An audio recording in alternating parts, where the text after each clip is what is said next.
Entonces, bienvenidos todo el mundo otra vez a las sesiones del divageo, ¿no? Que como bien lo dice por ahí es virtual y pues aprovechando la virtualidad, pues tenemos el gusto de presentar al profesor Didier Solís de la Universidad Autónoma de Yucatán, que nos va a platicar algo que no tengo el título, pero seguramente es relacionado con geometría lorentziana. Gracias, Didier. No, al contrario, muchas gracias a ustedes por la invitación. Muy bien, pues agradezco mucho la invitación por el espacio para poder practicar estos rollos. He tratado de hacerlo lo menos técnico posible, o sea, para tener así como un panorama, tal cual dice el título, ¿no? Es en algunos aspectos que son pues relevantes en geometría de Lorentz y en sus aplicaciones a la relatividad, ¿sí? Entonces, pues ya sin más preámbulos, pues iniciamos. Entonces, pues todo este asunto inició por ahí de principios del siglo pasado. En 1905 es la fecha exacta, el año ese mágico de Einstein que se le ocurrió muchas cosas. Entonces una de ellas pues fue, por la cual es de los más es, célebre, una de sus más célebres aportaciones fue justamente la teoría de relatividad especial. Y como suele suceder en física, esta teoría surge debido a un experimento, ¿no? Entonces, la teoría de relatividad especial, si uno la quiere ver así en términos muy, muy llanos, se basa en dos postulados. Uno, el que todos los sistemas inerciales son equivalentes. Esto pues ya se conocía pues, desde hace muchos siglos. Galileo parece ser que fue el primero en pronunciar este postulado. Esto sirve más bien como para establecer una relación entre los marcos de referencia de dos observadores. Ahorita vamos a explicar bien qué es eso. Y lo que fue disruptivo en su momento, el resultado experimental que echó todo por la borda, toda la mecánica clásica, como se había entendido hasta esta fecha, pues fue el segundo postulado, ¿no? Que la velocidad de la luz es una constante, ¿sí? Bueno, aquí pues más bien al referirme a que es constante, quiere decir que es independiente del observador, ¿sí? Ok, entonces eso de que los esquemas inerciales son equivalentes, pues sería algo así, ¿no? Si hacemos ejercicio mental de pensar que andamos ahí camino a Teotihuacán, ¿no? En nuestro globo aerostático. Y pues de repente vemos a un camarada en otro globo. Si no nos fijamos en el piso, o sea, si no miramos hacia abajo, solo nos enfocamos en el otro globo, pues es imposible decidir cuál de las dos situaciones está ocurriendo, ¿no? El observador en A, pues como está muy cómodo en el globo A, piensa que el observador, su compañero en el globo B, está subiendo. Pero de manera equivalente, podríamos pensar que el observador en B está viendo cómo el observador en A realmente está bajando, ¿no? Entonces, pues, no hay manera de decidir quién tiene razón, ¿no? Entonces, a eso se refiere el primer postulado, que los sistemas son equivalentes, ¿no? O sea, realmente ninguno es preferido sobre el otro, ¿no? Pero eso trae consigo pues la noción de que el movimiento es relativo. Hay una velocidad relativa en el movimiento de A y B, ¿no? Que ahí pues está enunciado como SV sub AB, ¿no? Es la velocidad relativa. Entonces cada uno de ellos tiene su propia velocidad y si quisiera yo, por ejemplo, medir algo que ocurre en el globo B y yo tengo las medidas, el resultado de medir lo que ocurre en el globo A, si pensamos en términos de velocidades, pues la velocidad que registra B, pues sería la velocidad que registra A, más esta velocidad relativa, ¿no? Entonces, así se había manejado pues este concepto en la mecánica clásica, todo funcionaba maravillosamente bien, hasta que por la extraña naturaleza de la luz, esta de que es onda y partícula a la vez, pues la luz no se comporta así, ¿sí? O sea, el postulado 2, el hecho experimental de que la velocidad de la luz no depende del observador, que es constante, pues echa por tierra esto, ¿no? O sea, pues esto ya no va, ¿no? Entonces había que hacer algo, una modificación de esta teoría, pues para poder acomodar el resultado experimental reciente, ¿no? Del famoso experimento de Michel-Somorley, que pues aquí nomás pongo un esquema de cómo era el aparato, ¿no? O sea, realmente lo que hacía era mandar dos pulsos de luz y si las cosas se comportaban de acuerdo a la mecánica newtoniana, pues uno debería recibir los pulsos de luz desfasados. Y lo que ocurría en realidad es que nunca se desfasaban, nunca se observó un desfase, ¿no? Muy bien. Si me siguen, aquí los dejé de escuchar. Sí, sí, sí, aquí Sí, todo estamos. bien. Perfecto, sí, sí. Se puede Es el interrumpir. peligro, es el peligro de esto, ¿no? No sabes si ya Por se ahí preguntan si desconectó. se vale hacer preguntas Ah, así sí, de repente. en cualquier momento, sí, sí, Vale, adelante. vale. Sí, porque luego se me van. Ujú, Vale. sí, sí. Muy bien. Entonces, pues ese es el rollo como contextual, ¿no? De por qué surgió la relatividad, cómo surgió, ¿no? Entonces, aquí, pues, el objeto, digamos, icónico para el estudio de la relatividad es este famosísimo cono de luz. Entonces, pues vamos a pensar algo muy sencillo. Estamos en el origen de un espacio tridimensional. Ya sabemos que la velocidad de luz es constante, la llamamos c. Entonces, de la formulita esa que aprendemos en la secundaria, de que velocidad es distancia entre tiempo, pues tendríamos algo así, ¿no? Un pulso de luz que emana del origen de coordenadas, pues se vería de ese modo, ¿no? La velocidad de la distancia entre el tiempo, ¿no? Y despejando y moviendo todo, tendríamos una ecuación de este estilo, ¿no? Si tomamos la convención, que es muy común en los astrónomos, de medir las unidades de distancia como unidades de tiempo, por aquello del año luz, ¿no? Pues dices año luz. En el nombre parece que es algo de tiempo, pero en realidad es una distancia, ¿no? Lo que estamos haciendo básicamente es establecer una igualdad entre distancia y tiempo, estamos igualando, ¿no? Entonces, eso equivale a poner que la velocidad de la luz es uno, ¿no? Entonces, obtenemos pues, simplemente esta otra ecuación y eso representa, si lo graficamos, pues un cono, ¿no? La superficie de un cono. Pues con una dimensión menos, pues lo podríamos ver así como es el loguito que apareció ya. El 2005 fue declarado por la UNESCO el Año Internacional de la Física, pues justamente en relación al establecimiento de la relatividad especial, ¿no? Y pues como tenía que ser, no podía ser de otro modo, el cono de luz fue el logo, ¿no?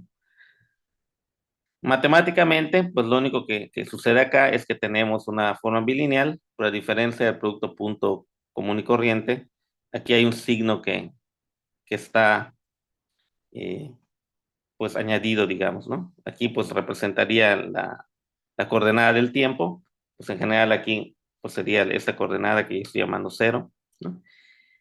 Pero eso tiene una implicación muy importante y la implicación es que eh, puedo diferenciar los vectores de acuerdo al valor que tenga el producto del vector consigo mismo, ¿sí?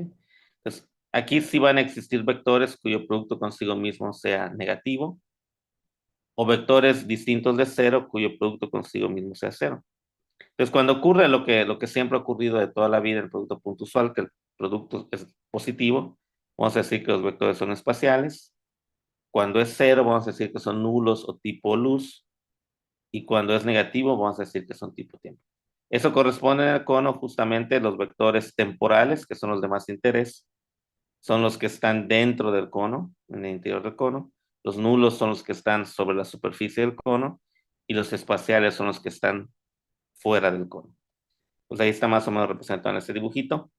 Entonces, si hacemos el paralelo con esta cuestión de la física, de la relatividad especial, lo que observamos es que estos tres tipos de vectores corresponden con movimiento a velocidad constante, pero esa velocidad puede ser la de la luz, justamente la de la luz, que serían los fotones, por ejemplo, las partículas de luz, y esas se moverían en la superficie del cono, serían vectores nulos. Las que correspondían a observadores con masa, como nosotros, digamos, serían los vectores tipo tiempo, los que están dentro del cono. Y aquellos observadores que, si es que existen, jamás los hemos visto, los que se mueven a una velocidad mayor a la de la luz, pues serían los tipos espacio, son los que están por fuera. Entonces, este modelo muy sencillito de álgebra lineal, si uno lo quiere ver así, pues es lo que se conoce como el espacio-tiempo de Lorentz-Minkowski. Espacio-tiempo porque cada punto en este espacio vectorial representa un evento, así se llama en física, es decir, una ocurrencia puntual en el tiempo. O sea, un suceso que ocurrió en un instante y en un lugar determinado, ¿no? Este, pues, es el primer modelo relativista, en realidad, ¿no? Y, pues, el que lo postuló, el producto ese, a propósito, le puse la letra L, porque pues, ese producto de Lorentz, y, pues, el físico matemático que lo postuló como un modelo relativista, pues, fue este señor, Hermann Minkowski, ¿no? Muy bien, entonces, pues, ese es el espacio-tiempo de Lorentz-Minkowski. Es el modelo más básico de la relatividad. Pero como el señor Einstein era muy inquieto, entonces 10 años después, pues quiso darle un overhaul a su teoría, le añadió muchas cosas. Y lo principal que él hizo en 1915, cuando se propone la relatividad general, es incorporar los fenómenos gravitatorios en la teoría, ¿no? Entonces, lo que él propone, pues ahí se escribió una ecuación pues muy bonita, R igual a cero.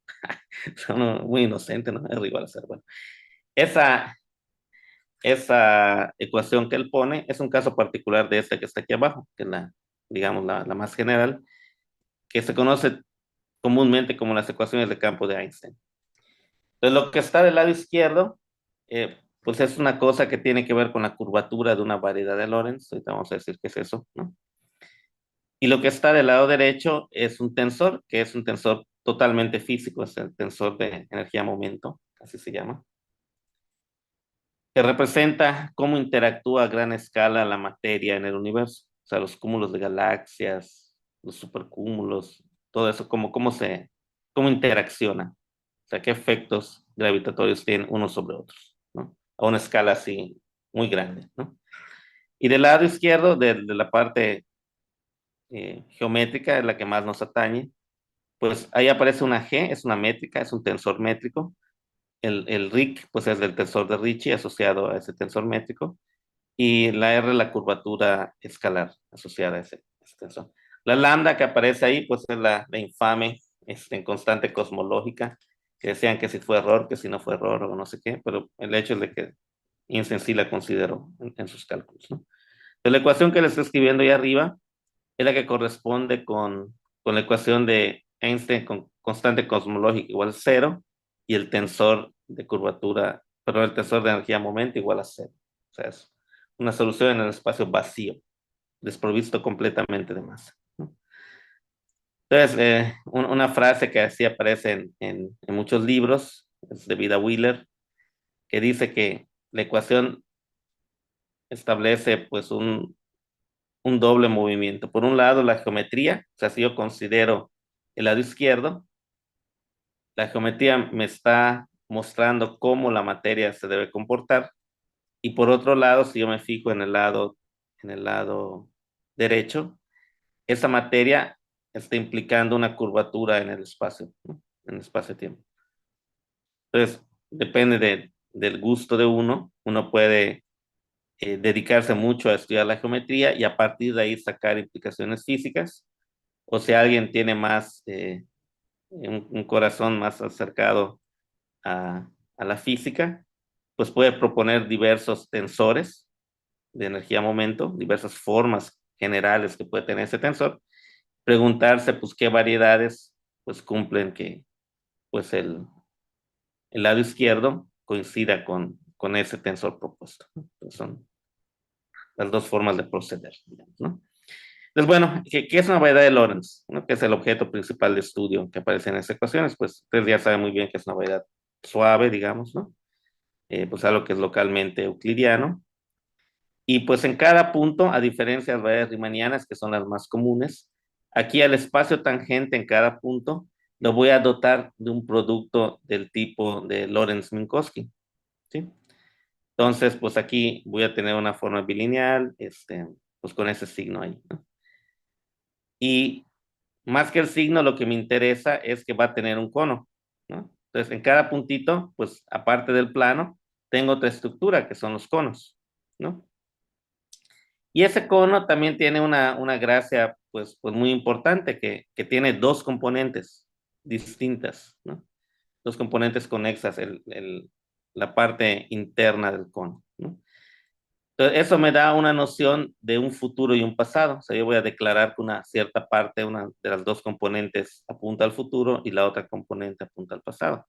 Si yo puedo hacer una elección consistente y regular en cierto sentido, ¿no? Mínimamente continua de estos conos, pues tengo lo que se conoce como una orientación temporal. Entonces, un espacio-tiempo entendido en el contexto de la relatividad general no es más que una variedad de Lorentz que es tiempo orientable, ¿no? O sea que es posible hacer esta elección de los conitos, ¿no? Pues eso es lo que es, ¿ya? Entonces, pues uno se podría preguntar, es una pregunta honesta, ¿qué tanto de la teoría que uno se sabe, pues ahí del Docarmo y de los libros favoritos, de Spivak, de todos esos, ¿no? Acerca de productos internos, o sea, de productos definidos positivos, se puede trasladar a este contexto, ¿no? Entonces hay cosas que sí son muy similares, que se trasladan sin ningún problema, y hay cosas que pues, son radicalmente distintas, ¿no? Entonces la primera cosa es la derivada covariante, o sea, pues ya saben, ¿no? Asociada a una conexión de Levi-Civita. Bueno, para empezar, existe la tal conexión de Levi-Civita, ¿no? O sea, si es posible definir una única conexión libre de torsión compatible con la métrica, y eso da origen, pues, a una manera de derivar en campos vectoriales sobre curvas, ¿no? Ujú. Entonces, eso sucede sin ningún problema. ¿Ok? También es posible definir el transporte paralelo, ¿sí? O sea, las mismas ecuaciones funcionan, nada de eso depende de la positividad del tensor métrico, ¿no? También es posible definir geodésicas, ¿no? O sea, curvas que tienen aceleración cero o que su derivada covariante, la derivada covariante del vector tangente es nula, ¿no? Pues, ningún problema, ¿no?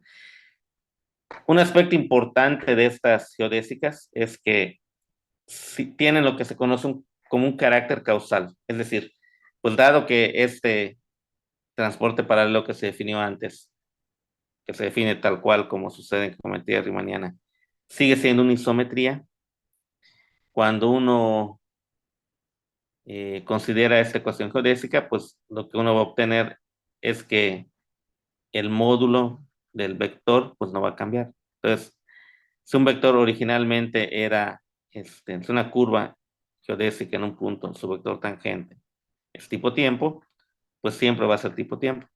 Si era nulo, pues siempre va a ser nulo. Si era tipo espacio, siempre va a ser tipo espacio.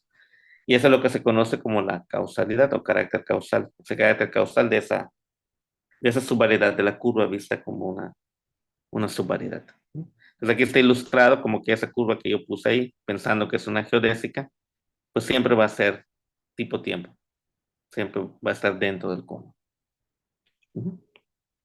Muy bien, entonces, pues ya que hablamos de esto de las causalidades, un aspecto totalmente distintivo de la geometría de Lorentz, que pues no existe nada similar en la geometría riemanniana, es esta cuestión de la teoría causal, ¿sí?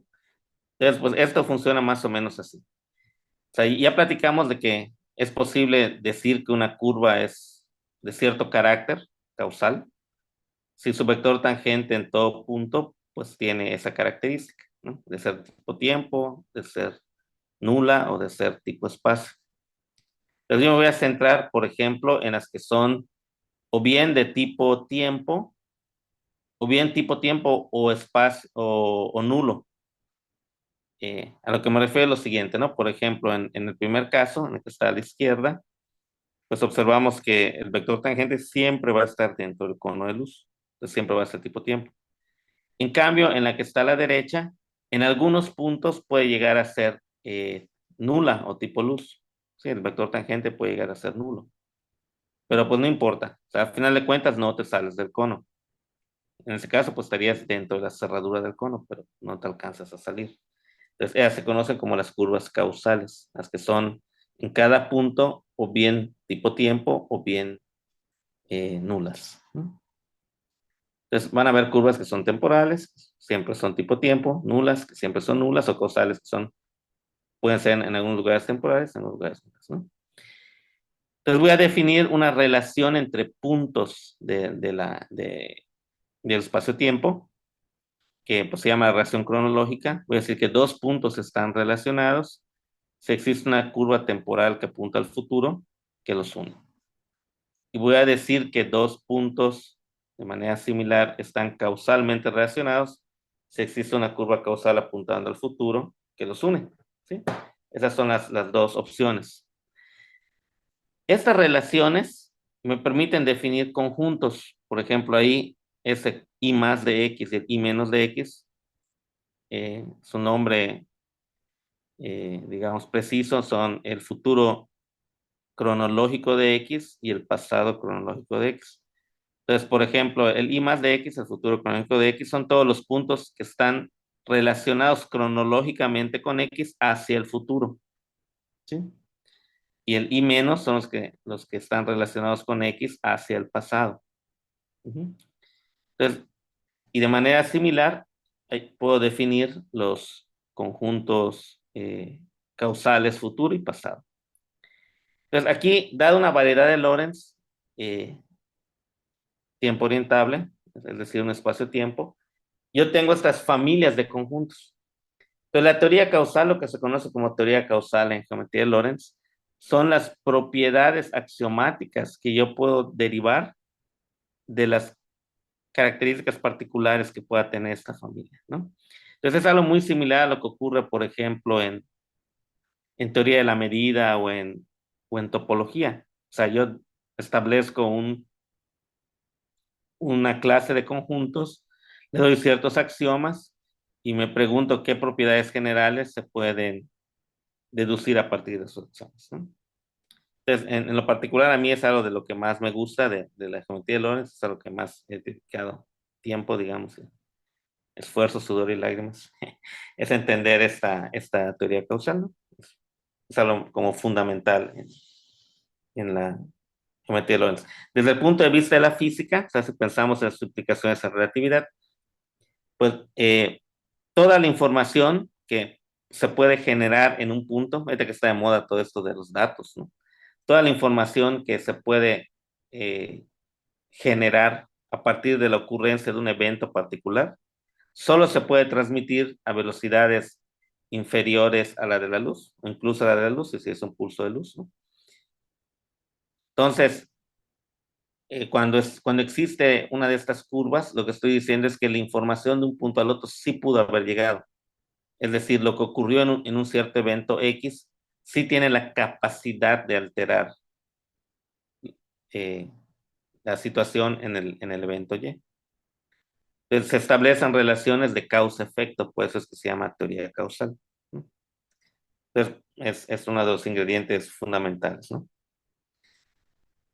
Bueno, entonces, aquí pues ya se pasó a desconchinflar las presentaciones. A ver, vamos a ver. Bueno, una de estas propiedades axiomáticas, digamos, que existen, una de las más célebres, es esa que se llama la hiperbolicidad global. Esta tiene que ver con una clase de conjuntos que se llaman los diamantes causales. Entonces, por ejemplo, aquí, si yo me tomo el punto P, su cono de luz pues está más o menos representado por las rectas rojas. Entonces, cualquier cosa que esté en su interior, pues está en su futuro cronológico.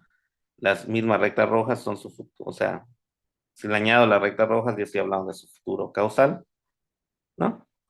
Y lo mismo para el punto Q. Si me fijo en el pasado causal de Q, ¿sí? Pues sería una construcción similar, solo que apuntando hacia abajo el cono, digamos, ¿no? Entonces ahí la curvita esa, pues une P con Q.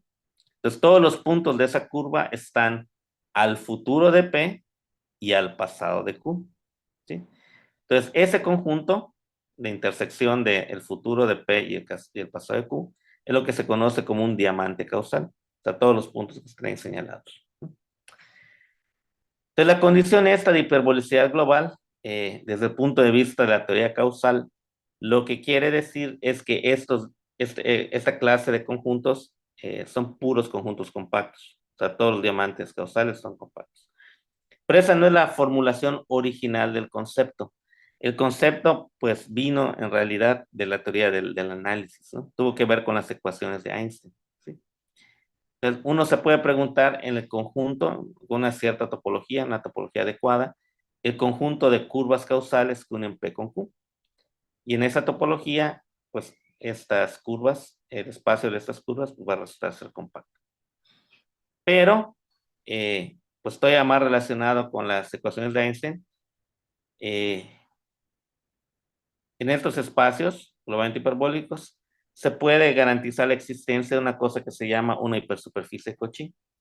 Y eso, pues, ¿qué es? Pues aquí lo decimos, hay un teorema más famoso de los 60 que establece que en estos conjuntos, en las hipersuperficies de Cauchy, las ecuaciones de Einstein se pueden plantear con una elección adecuada de coordenadas, se pueden plantear como un sistema de ecuaciones diferencial, segundo orden, altamente acoplado y no lineal, que, que es de tipo hiperbólico. Entonces admite una formulación con un problema de valor inicial, y tiene asociado un dominio de dependencia para sus soluciones. Entonces, ese dominio de dependencia, el interior, en realidad, de ese dominio de dependencia, pues va a ser uno de estos, va a ser un espacio-tiempo globalmente hiperbólico, ¿no? Y esa condición de hiperbolicidad global, pues va a aparecer más adelante en muchos puntos de la plática, pero está relacionado con una escalera causal. O sea, haciendo otra vez el paralelo o la analogía con topología. En topología de conjuntos, pues sabemos que existen jerarquías, ¿no? Por ejemplo, cuando hablamos de la separabilidad, ¿no?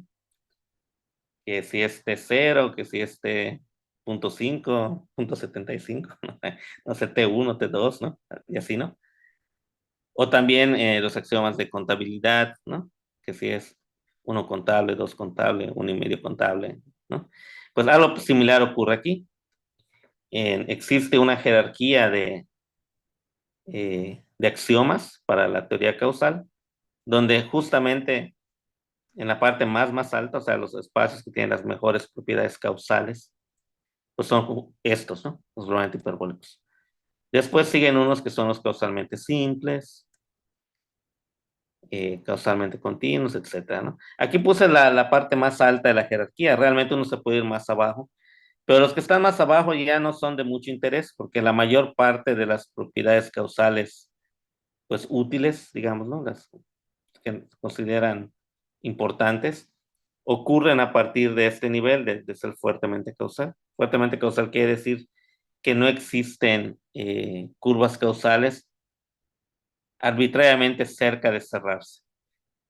O sea, cuando tengo una curva causal que se cierra sobre sí misma, pues es un problema, ¿no? Porque eso es un viaje en el tiempo.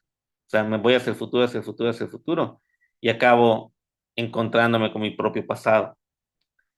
Entonces, pues esas patologías, pues, uno no quisiera tenerlas en el contexto pues de la relatividad.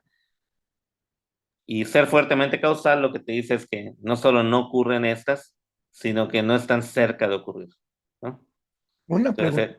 Entonces, sí, Y ahí cada una tiene sus contraejemplos entonces, ¿no? De sí, fuertemente. ninguna es equivalente a la otra, ninguna. Y son Sí, muy sí. descabellados. No, son más o menos sencillos la mayoría. Ah, ya. Sí, Y ahí, lo que también ocurre es que, pues, o sea, uno puede revisar la literatura y es muy común encontrar, si tienes, no sé, qué sé yo, un eslabón de estos, no sé, causalmente continuo, y le añades una hipótesis adicional, entonces automáticamente ya tienes el siguiente escalón, ¿no? O sea, resultados de ese tipo sí abundan. O sea, si estás en un escalón abajo y le añades tantita cosa, ya este, se vuelve equivalente al escalón de arriba, ¿no? ah, O sea, gracias. eso sí, pero así tal cual no. O sea, siempre hay ejemplos. Y esta es una escalera muy simple. O sea, o sea, hay escaleras, o sea, le puedes meter ahí un montón de peldaños intermedios, digamos, ¿no? Hay un ejemplo que es la solución de Gödel, que Ajá, esa sí tiene viajes en el tiempo. sí tiene viajes en el Sí, tiempo y no sí, le sí, gustó a Einstein. sí, sí. O sea, justamente es un tipo de universo donde las ecuaciones O sea, las ecuaciones de la métrica eh, tienen una parte temporal, digamos que los coeficientes métricos tienen una parte temporal y eso hace que cuando escribes las ecuaciones pues, de una partícula, se cierren, ¿no? O sea, como que permita torsiones ahí en el tiempo. Y entonces ya no sabes distinguir muy bien dónde, dónde es el inicio y dónde es el pasado, ¿no? O sea, porque no hay forma de decir, al menos físicamente, qué es pasado o qué es futuro, ¿no? Y eso es lo que justamente no le gustaba a Einstein, pero las ecuaciones de Einstein sí permiten ese tipo de soluciones patológicas. Sí, sí, sí, en efecto, o sea, eso sucede. Otro detalle importante es, por ejemplo, en- desde el punto de vista teórico, o sea, teórico de la geometría de Lorentz, pues sí es válido y se estudia bastante, ¿no? Sobre todo en cuestiones de dinámica, los espaciotiempos compactos, ¿no? Sin embargo, desde el punto de vista más de la relatividad, estos no se estudian. Y la razón es justamente esta.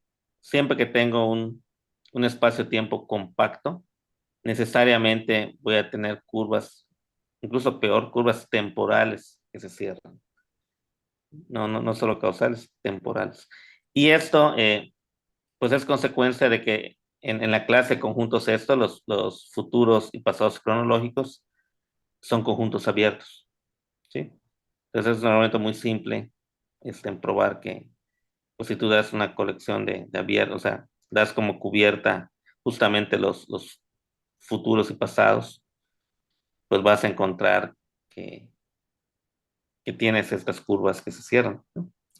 Ujú, Pues por eso los relativistas no son muy fan de los espacio-tiempos compactos, pero los dinámicos sí. Los dinámicos sí, porque pues es otro rollo, ¿no? Muy bien. Entonces, pues están las ecuaciones de Einstein, ¿no? Y pues ahí las pusimos, ¿no? Pues no hemos hablado mucho de ellas. Entonces aquí, pues hay algunas de las primeras soluciones. Al año siguiente de que salió el paper ya habían soluciones, ¿no? Schwarzschild, pues si alguien ha leído un poco su vida, pues entenderá por qué no es bueno mandar matemáticos al frente en un conflicto armado.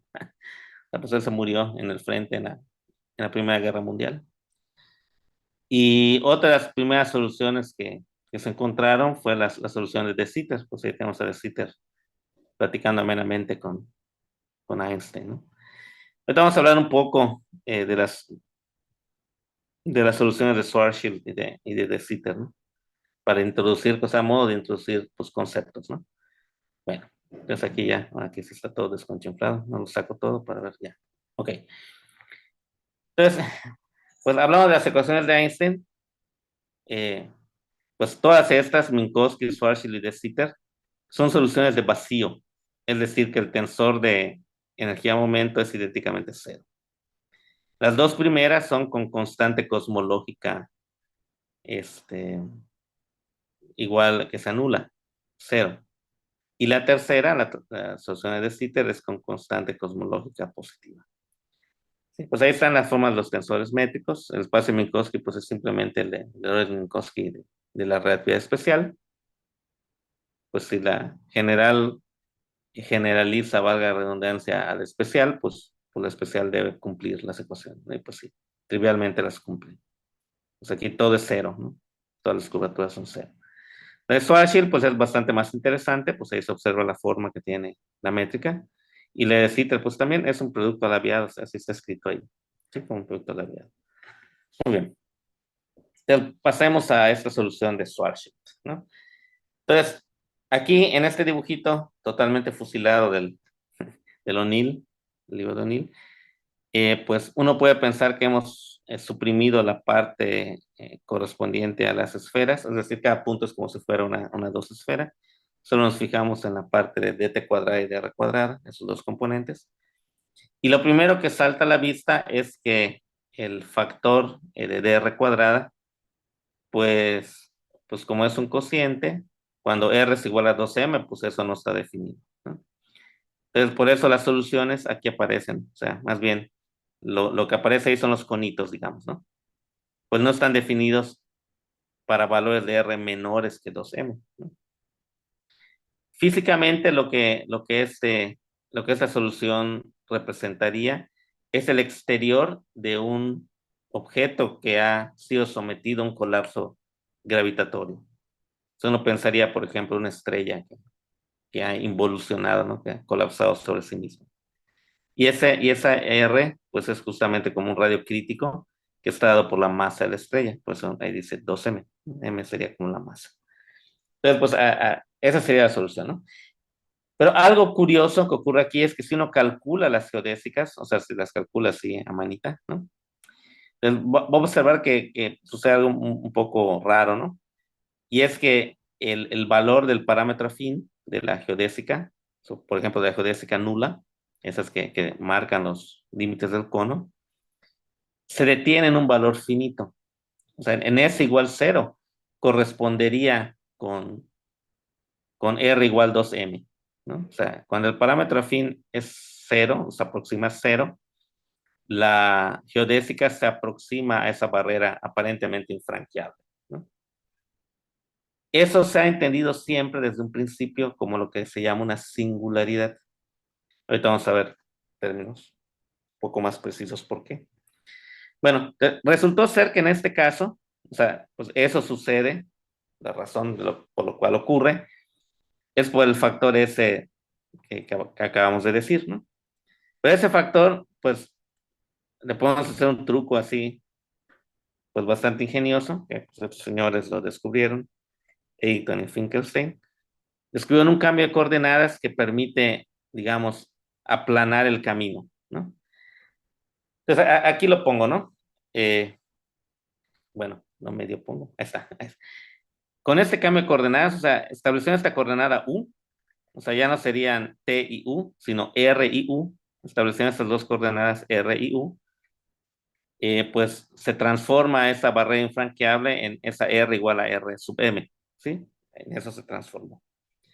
Pero aquí ven que las geodésicas, esas que están dibujadas, las geodésicas nulas, perfectamente se pueden extender a través pues, de esa barrera.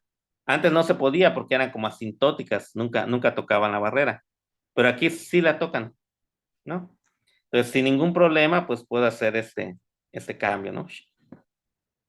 Las puedo extender hasta llegar a 0, ¿no? O sea, el valor de R igual a 0. Entonces pasé ese valor crítico, no es, ese valor de crítico R sub M y llegué a R igual a 0, con un cambio de coordenadas, ¿no? Si se dan cuenta, lo que hace ese cambio de coordenadas es que una de las direcciones de las geodésicas la volvió completamente recta. La dirección es azul, ¿no? Entonces la otra sigue así medio curva, pero la otra dirección la volvió completamente plana, azul, ¿no? Entonces ese fue el truco, ¿no? Para que deje de ser asintótico. Pero la elección de la coordenada que vamos a rectificar, digamos, pues es arbitraria. Entonces, así como lo hice con esa coordenada, lo pude hacer con la otra. O sea, pude tener algo de este estilo, ¿no? Aquí noten la diferencia con esa coordenada B, es solo el signo. En vez de T menos R, es T más R. Y puedo hacer exactamente la misma cosa, ¿no? Pues aquí ya no le puse la animación, pero pues sí se entiende lo que va a suceder, ¿no? Ahora las rojas son las que están rectificadas y ya todo lo puede extender sin ningún problema a esa región que ahí puse como 4, ¿no? Entonces vamos a recordar, aquí hay región 1 y 2.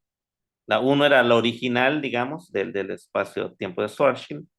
La 2 es la extensión que le hice, pues rectificando una dirección. Y aquí la región 3 era la original de Schwarzschild, pero la 4 es la que se obtiene, es una extensión distinta y se obtiene rectificando pues la otra familia de geodésicas, ¿sí? Entonces son dos extensiones diferentes de la solución de Schwarzschild, ¿no?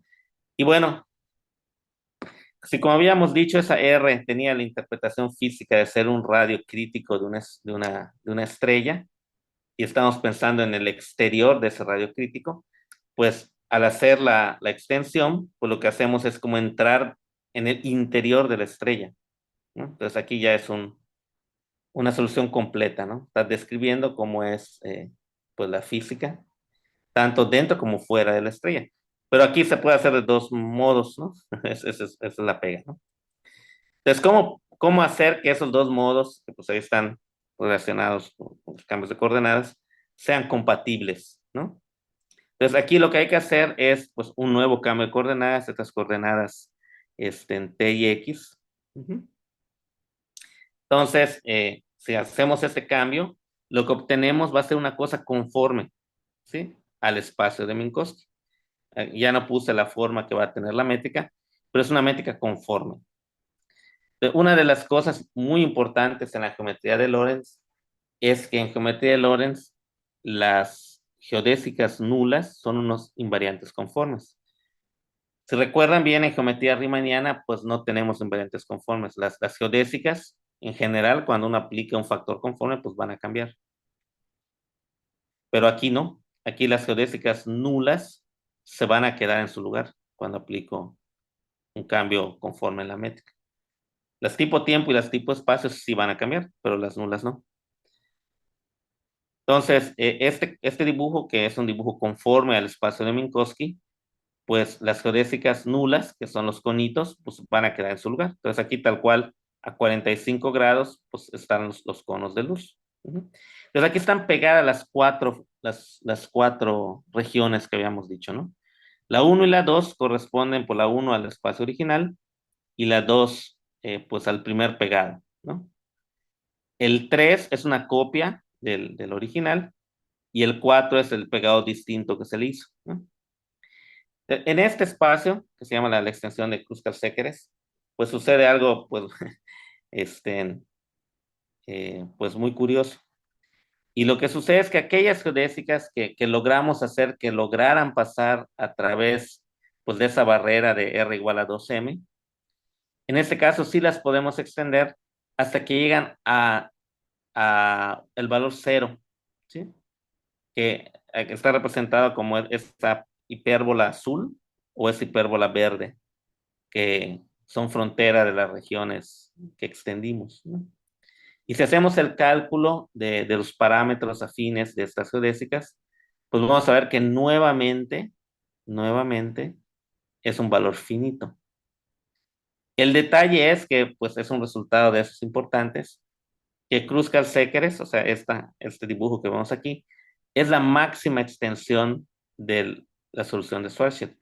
O sea, esta extensión, este diagrama no lo podemos extender más de manera suave. O sea, sí existen extensiones, pero ya no tienen regularidad C2. Entonces, si queremos mantener pues toda la maquinaria de la geometría diferencial como la conocemos, ya no podemos extender más esta solución. Entonces, esa geodésica en efecto termina en un valor finito y ya no hay remedio para aquello, ¿no? Entonces aquí pues introducimos el concepto de las singularidades, que también es muy propio de la geometría de Lorentz. Pues, gran parte de los desarrollos han debido pues, a estudiar esta cuestión de las singularidades. Pues aquí está abajo el mismo dibujito que antes, la extensión de Kruskal-Sekeres, pues es lo que indica, ¿no? El parámetro afín, en general, lo que nos indica es el tiempo propio, o sea, es el tiempo medido por el propio observador, ¿no? Entonces, si ese tiempo propio desaparece en algún momento, o sea, si yo estoy caminando por la calle y de repente me esfumo así, me vaporizo, pues se detuvo mi tiempo propio, ¿no? Pero se detuvo en un momento preciso, ¿sí? En un momento finito. No sería nada extraordinario que se detuviera en la eternidad, ¿no? O sea, que yo siguiera andando, pues hasta que desapareciera.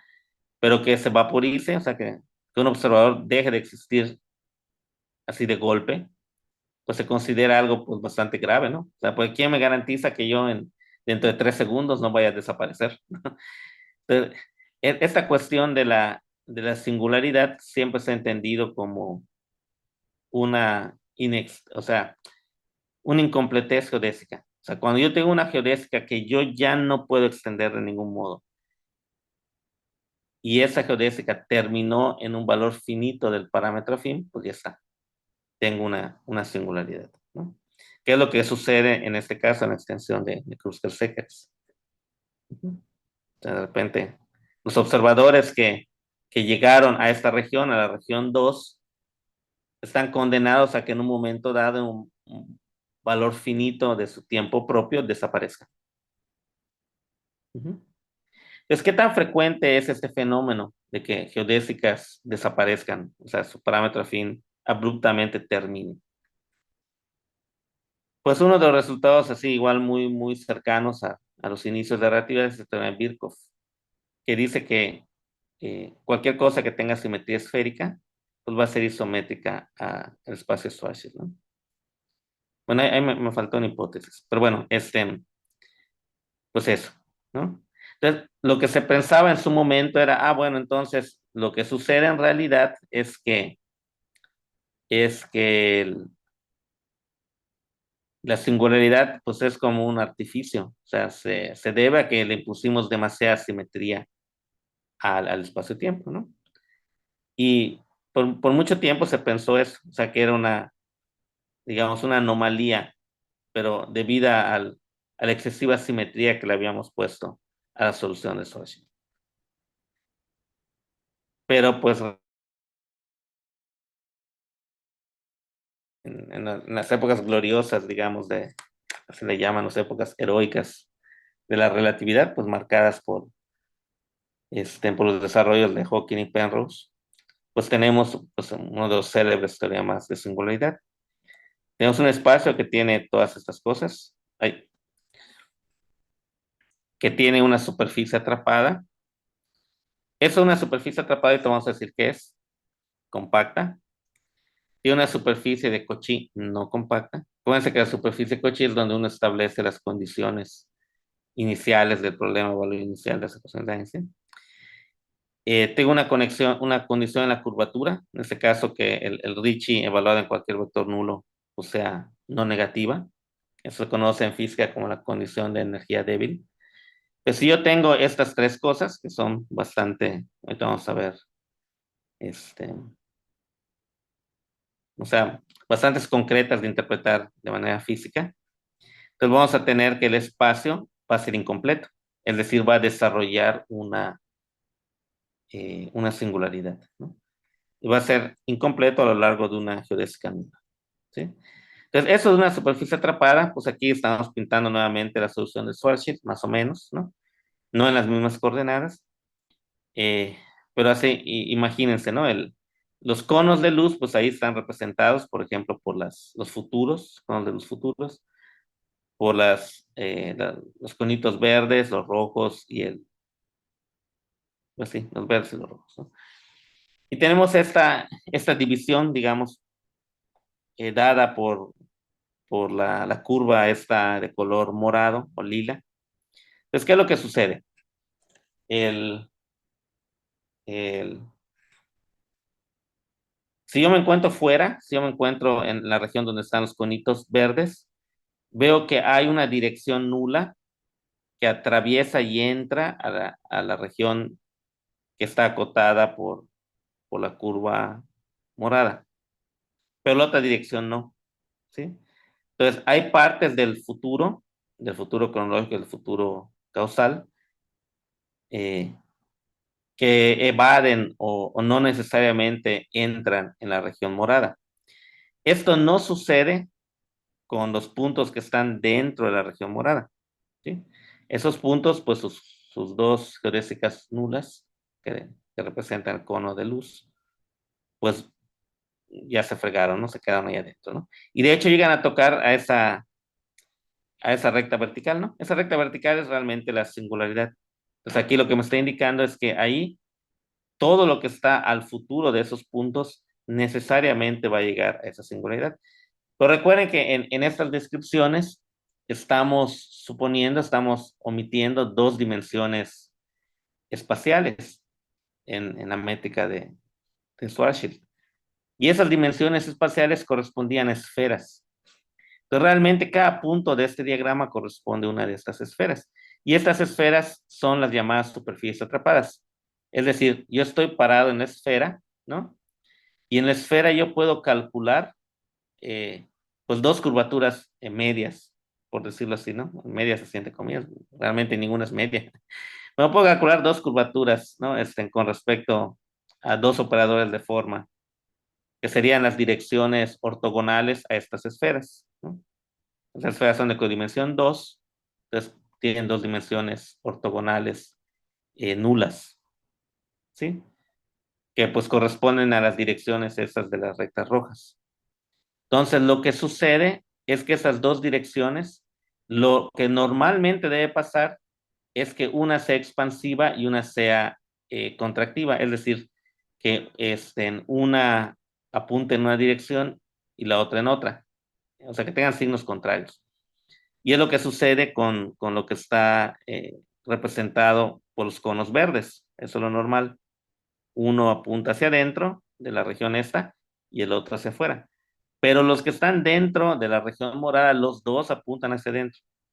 Entonces, eso quiere decir que la superficie está atrapada. O sea, cualquier cosa en el futuro de esa superficie, pues ya se fregó, va a llegar a la singularidad. ¿Sí? Entonces, si eso sucede, pues, o sea, si tengo superficies que tienen ese comportamiento de que se llaman, físicamente se llaman las expansiones. Si sus dos expansiones nulas futuras tienen el mismo signo, si las dos son positivas, por ejemplo, y se cumplen todas las condiciones que dice ahí, pues el espacio va a ser geodésicamente completo. Y es justamente lo que ocurre en Schwarzschild, por ejemplo. ¿Sí? Entonces, volviendo al asunto de qué tan frecuentes son las cosas, pues nunca hemos visto una singularidad y qué bueno, ¿no? Porque si la vemos ya valimos, ¿no? O sea, pues irremediablemente llegaríamos allá, ¿no? Entonces, nunca se ha visto ninguno, ¿no? Entonces, ¿y eso a qué se puede deber? Entonces, Penrose postuló desde esa época que, pues bueno, si se cumplen las condiciones del teorema, existirán las singularidades. Sin embargo, las singularidades van a estar todas metidas dentro de esta región. Y esa región tiene como frontera, como borde, la parte esta morada. Y ese es el famoso horizonte de eventos. ¿Sí? Eso corresponde con una hipersuperficie nula. ¿Sí? Y lo que va a suceder es que la singularidad está detrás de esa hipersuperficie nula, ¿no? Esa hipersuperficie nula de algún modo la oculta, la tapa, ¿no? Entonces, en el lenguaje de Penrose, él hablaba de las singularidades como estando desnudas, son singularidades desnudas. Entonces, pues hay un sensor cósmico, alguien que no quiere que veamos las cosas desnudas, que las tapa, las cubre, pues con un horizonte de eventos, ¿no? De ahí el nombre, ¿no? De que es la censura cósmica, ¿no? Entonces hay un sensor cósmico que nos impide ver las singularidades, qué bueno, ¿no? Porque si no, pues ya. O sea, cuando las vemos ya es demasiado tarde, ¿no? Es porque ya pasamos el horizonte, ¿no? Muy bien. No sé cómo ando de tiempo, porque ya me repasé, ¿no? Estamos Sí, 5 minutitos tarde, entonces todavía sí, unos... sí. Sí. Faltan 5 minutos. Bueno, pues ahí está, ¿no? Entonces, solo voy a formular de manera un poco más precisa qué significa eso de ser el horizonte. Bueno, entonces aquí lo que voy a hacer es un truco que pues es un truco realmente de geometría proyectiva, ¿no? O sea, si nos recordamos nuestros cursos aquellos elementales de geometría moderna, pues si tengo una familia de rectas paralelas, pues eso me da lugar a un punto al infinito, ¿no? Entonces, si quiero hacer que lo infinito se vuelva finito, pues lo que hago es que a mi modelo, pues le añado estos puntos al infinito, los pongo, ¿no? A mano, digamos, ¿no? Entonces, si yo quiero hablar del destino último de las geodésicas o de familias de geodésicas, pues lo que voy a hacer es añadir puntos al infinito y lo voy a hacer igual a mano. Entonces, hay diversas formas de hacerlo, pero las dos más populares, una es utilizando la estructura causal. Así como en geometría clásica, las familias de rectas a las que les voy a añadir o asociar el punto al infinito, todas son paralelas, ¿no? O sea, eso es lo que tienen en común, en ser paralelas. También puedo definir el que tengan una estructura causal común, digamos. Y eso me va a dar origen a una clase de equivalencia y eso me va a dar origen a puntos al infinito, ¿no? Que corresponderían con las clases de equivalencia, ¿no? Eso se puede hacer usando únicamente el borde causal. O sea, perdón, únicamente es una estructura causal y eso es lo que se conoce como el borde causal. Y otra manera es utilizando la estructura geodésica. Y eso pues da origen a lo que se llama la compactificación conforme, que es el approach que siguió Penrose, ¿no? Entonces, esto es muy similar a lo que ocurre en el espacio hiperbólico, de que encuentro un cambio conforme de la métrica y me fijo en el nuevo espacio, en su borde, en su frontera. Entonces, esa frontera que se obtiene al hacer el cambio conforme, pues va a estar constituida por puntos ideales, pues todos ellos, por ejemplo, en caso de geometría hiperbólica, pues van a consistir nuevamente en geodésicas paralelas. Ujú. Entonces aquí podemos hacer eso mismo, podemos pues hacer el juego este de encontrar un factor conforme, encontrar la frontera de ese nuevo espacio, y esa frontera pues va a estar hecha de los puntos al infinito de los distintos tipos de geodésicas, ¿no? Entonces, si hacemos eso con la solución de Kruskal-Sekeres, la extensión, pues lo que obtenemos es ese diagrama que está ahí abajo, ¿no? Entonces, la parte esa que dice universe, eso es lo que correspondería a la solución externa de Schwarzschild. La parte que dice el parallel universe, pues es su copia, ¿no? El black hole sería la primera extensión y el white hole sería la segunda extensión. Recuerden que en la primera extensión, cuando rectificamos las geodésicas, todas entraban directo a la zona esta, que estaba detrás del rango crítico. Pero cuando nosotros rectificamos del otro modo, pues sucedía al revés, todas las geodésicas salían de esa región. Entonces es lo que corresponde con el white hole, ¿no? Entonces aquí cuando hacemos esa cosa, la compactificación conforme, lo que obtenemos son pues estas dos rectas que aparecen aquí a 45 grados, que están marcadas con R infinito, ¿sí? Eso es lo que se conoce como el infinito conforme. Entonces, el horizonte, que ahí está marcado, el horizonte, los dos horizontes, ¿no? El del universo original y el paralelo, se construyen a partir de esta estructura conforme, ¿no? Y se construyen así. O sea, que tenemos ustedes el dibujito. Entonces, por un lado está el agujero negro, esta región, entonces fíjense cómo está definida. O sea, al espacio le voy a quitar el pasado de esa frontera. Pues aquí, por ejemplo, la frontera es esta, la que estoy marcando acá, es el R infinito que está al futuro. Si yo le quito todo el pasado a esta parte y le quito todo el pasado a esta otra parte, justamente lo que me va a quedar es esa cuña, que es el agujero negro, ¿no? Entonces, tal cual así se define, exclusivamente en términos del borde, ¿no? De la compactificación conforme. Y pues justamente el horizonte va a ser la frontera de eso, la frontera del agujero negro. Ujú. Entonces, lo que uno prueba, o sea, es que ese borde, ese horizonte, pues tiene diversas propiedades geométricas, ¿no? Que son las que son de interés. ¿Sale?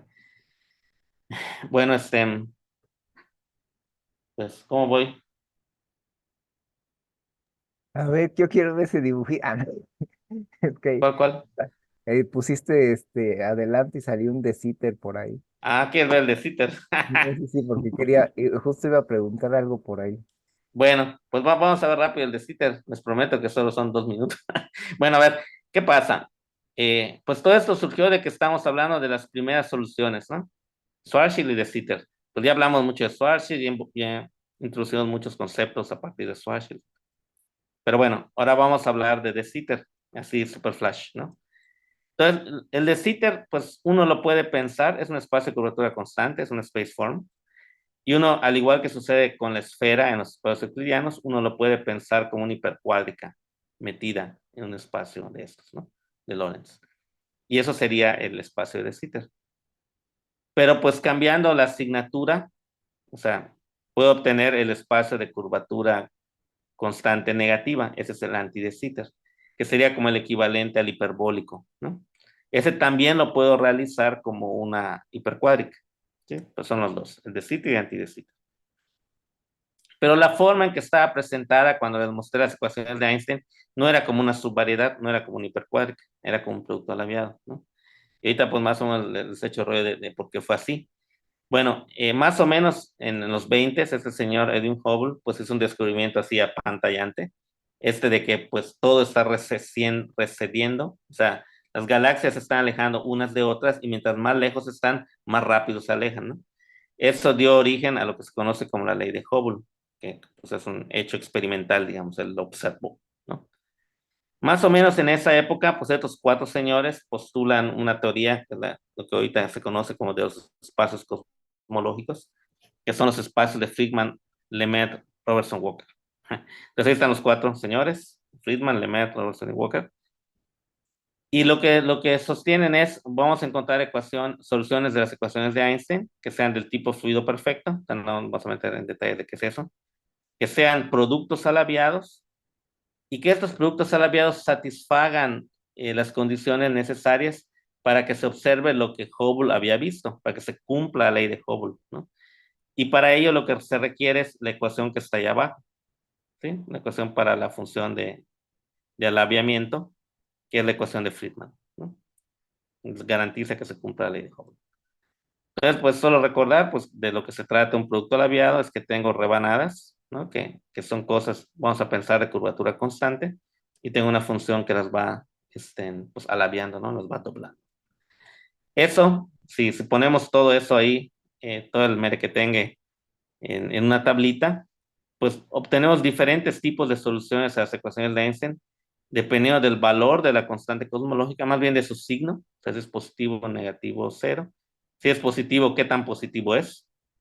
Si es mayor o menor que un cierto valor crítico.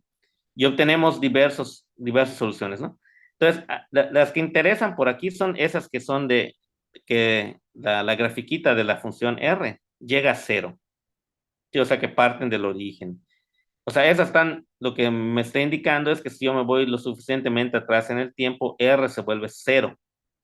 O sea, el radio, digamos, de expansión del universo tiende a cero. Y esas corresponden, pues, con lo que originalmente, así, popularmente uno entiende por el Big Bang, ¿no? La solución de Sitter, pues, está ahí, sería lo que es el 3B, y esa no llega a cero. De la solución de Sitter, lo que hace es que inicia con un cierto radio, ese radio se va haciendo pues cada vez más pequeño y pues, luego vuelve a subir, vuelve a expandirse, ¿no? Ajá. Pues no tiene un Big Bang. Bueno, entonces, tanto el de Sitter como el anti de Sitter sí los puedo escribir en este formalismo, con productos abreviados satisfacen en la ecuación de Friedman, ¿no? Y para estos espacios también existe un teorema de singularidad, que es el teorema de singularidad de Hawking.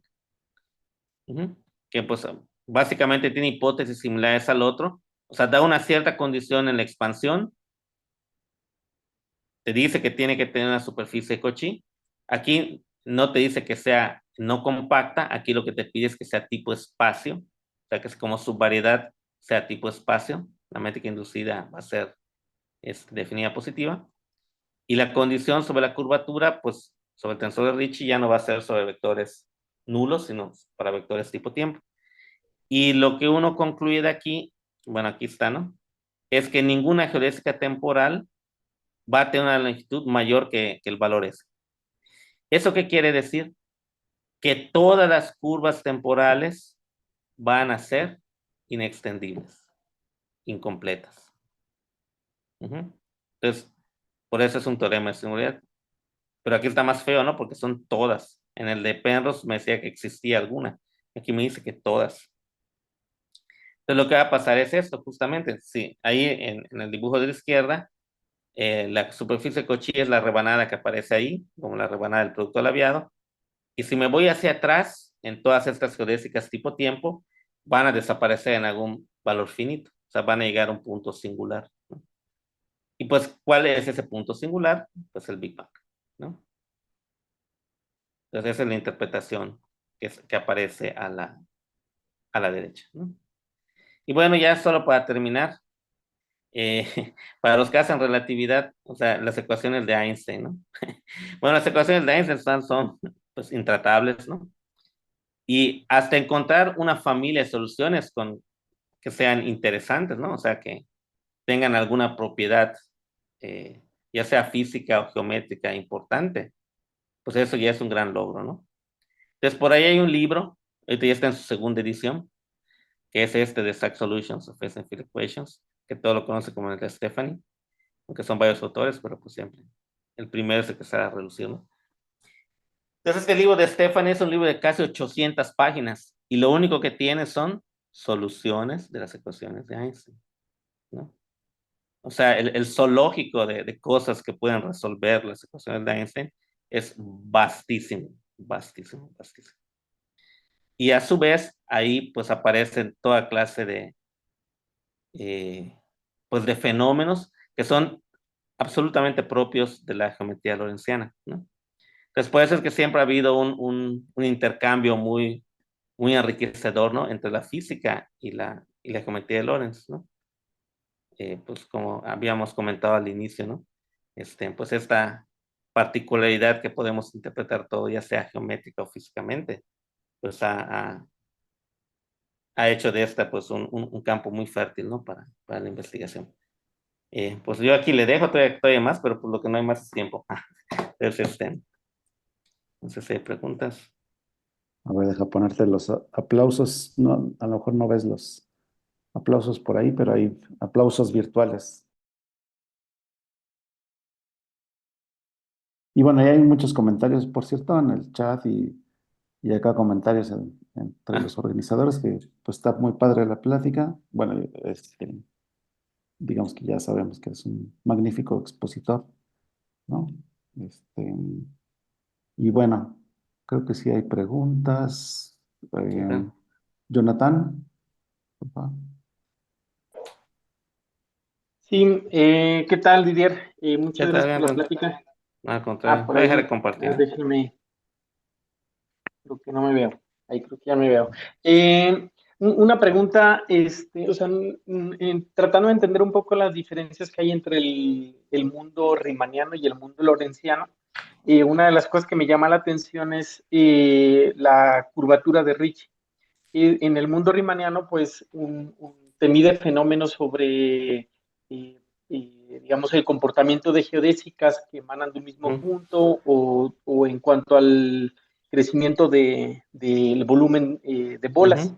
Sí, Y sí. sobre todo en términos del último resultado que presentaste, no sé Ujú. si entiendo bien, pero pareciera que sí, como la curvatura de Ricci ya tiene otro comportamiento, porque ahí pues las geodésicas pues pueden tener cosas raras. Entonces no sé si ahí pudiéramos o escuchar algún comentario que esclarezca eso. Sí, o sea, hay una teoría así medio variacional y todo también para las geodésicas tipo tiempo, las tipo luz, ¿no? Pero, digamos, en esencia o de origen, pues es muy distinta a la teoría riemanniana, ¿no? O sea, sí puedes hablar de rayos de inyectividad, sí puedes hablar de conjuntos de corte, sí puedes distinguir, sí puedes hablar de campos de Jacobi, o sea, puedes hablar de muchas de esas cosas, ¿no? Pero, por ejemplo, los estimados de volumen, esos, pues no. Las desigualdades quedan así todas chuecas, o sea, pero hay otras herramientas a mano, ¿no? Entonces, sí, o sea, la respuesta es como sí, ¿no? O sea, la curvatura de Ricci sí te mide expansión geodésica, sí hay manera de representarlo de algún modo, ¿no? Pero no es la manera común, usual, o una costumbre, digamos, en geometría riemanniana. Ok, listo. Gracias. Sí, Juan Carlos. Hola Didier, otra vez. No, pues muchísimas gracias por tu plática, me gustó mucho. Y yo tengo aquí una preguntita ahí. Bueno, ya sacaste el libro que trae las chorrocientas mil soluciones y todas Ujú, estas cosas. Entonces, pues supongo, bueno, de estos Robert Wilkinson y demás, ujú. tienen ciertas simetrías. O sea, sí, por las que trae las rebanadas, para empezar, ¿no? Entonces ahí pero Sí. hay como que uno intenta buscar soluciones que son invariantes bajo grupos de simetrías y cosas así. Sí, o sea, por ejemplo, en todas esas, o sea, dentro de esa familia están, digamos, por ejemplo, los espacios estáticos, los estacionarios, ¿no? Que esos tienen Mm, campos de Killing, tipo tiempo, por ejemplo, ¿no? ujú, Hay otros que no están ahí en ese zoológico, pero también son muy estudiados, ¿no? Que son los espacios estos de las ondas gravitacionales famosas. Y eso los distingue que tienen campos de Killing nulos, ¿no? ¿Y hay algunas que sean así como que invariantes bajo grupos? ¿Y los Es, grupos son compactos o no son compactos? ¿O qué pasa ahí con sí, entonces, precisamente te decía, ¿no? A los dinámicos les encanta eso, Ujú. a los dinámicos les encanta, pero, o sea, sí hay, pues, pero eh, el asunto es que muchos de esos no son muy físicos Mm, por esto que te decía, ¿no? De que si ajá, donde mejor se comporta la dinámica son en los compactos, y en los compactos no hay pues no hay, se viola la causalidad, y eso es lo que no pega. Lástima que te fuiste tan pronto del Congreso, pero ya pronto vamos a tener las pláticas en línea. ujú. Ajá, porque la de espacios de Kuhn, la que dio Gani Seguip, pues Sí, ese es esa que de todo quería ese ver. rollo. Ajá, sí. Sí, Es la sí. que Sí, sí, sí. Ujú, Va. Gracias, Didier. ujú. Yo quería decir algo ahí respecto. Ah, espérame, pues levanta tu mano. No, es que seguía ¿Cómo le Jesús. hago? Ah, pues ahorita averiguo esta. Ahorita, Jesús. Hola, Dips. ¿Qué onda? Uy, ya Oye, te. yo tenía una pregunta tal vez más filosófica. Ujú.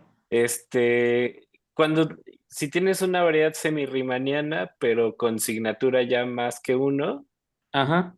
¿eso tiene alguna aplicación en la vida real o eso describe algo físico o es ya meramente matemático? O Si sea, puede tengo una describir algo variedad, físico. Ajá. Puede describir sí, algo físico. Sí, algo relativista, ¿no? ajá, ajá, pero Hay una cosa que es así como, o sea, muy tremenda, ¿no? Y es que si tú le subes la asignatura, automáticamente pierdes la causalidad porque el cono se vuelve conexo. O sea, no tiene dos componentes. ujú, Pues ya entonces ya no hay una dirección al futuro, entonces, no. sí. Sí hay relatividad en cualquier, prácticamente, ¿no? A esas dimensiones favoritas, pero prácticamente en cualquier número de dimensiones. O sea, eso sí no está restringido a esa dimensión 4. Ujú, Hay, sí, hay teorías físicas que corresponden con relatividad 5, 6, 11, 7, pues, esos números favoritos, ¿no? Que sí. provienen de la física. Por eso no hay problema. Pero para la asignatura sí, o sea, ahí ya fue. Sí. Ujú, Ok, va. Muchas gracias. ujú. Eh, bueno, ahora, mejor Omar. Que no, Ya que me callaste.